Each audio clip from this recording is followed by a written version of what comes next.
বিসমিল্লাহির রহমানির রহিম। সম্মানিত করদাতা সুনাগরিকবৃন্দ, আসসালামু আলাইকুম। আমরা যারা সম্মানিত করদাতা আছি তারা মনে করি যে আমি কর প্রদান করি, তাতেই আমার সব কাজ শেষ। কিন্তু আমি আমার আয়কর আইনজীবী পেশা দেখেছি কতগুলো কেস স্টাডিতে, এবং স্পষ্টত আমি বলতে চাই যে করদাতা হিসেবে আপনি কোথায় ব্যর্থ। হ্যাঁ, করদাতা হিসেবেও আপনি ব্যর্থ হতে পারেন। কিভাবে? যদি না আপনার করের সঠিক হিসাব ও পদ্ধতি আপনি না জানেন।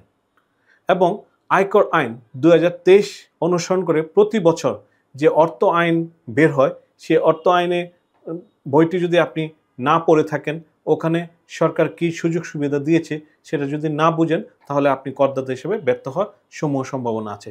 পাশাপাশি আপনি নিজে করদাতা হিসেবে আপনার নিজের আয়কর নথি যদি তৈরি করেন অথবা অন্য কারোর সাহায্য নেন, তাহলে আপনার কর উপদেষ্টা আয়কর নথি যাকে দায়িত্ব দিয়েছেন, উনি যদি এই নথি সম্পর্কে ভালো ধারণা না নিয়ে, অর্থাৎ সব জানতা শমশেরের মতো আপনার কাছে নিজেকে প্রদর্শন করে আপনার কাজটি করে থাকেন, কিন্তু আপনি এ সম্পর্কে কিছুই না জানেন, তাহলে আপনি করদাতা হিসেবে ব্যর্থ।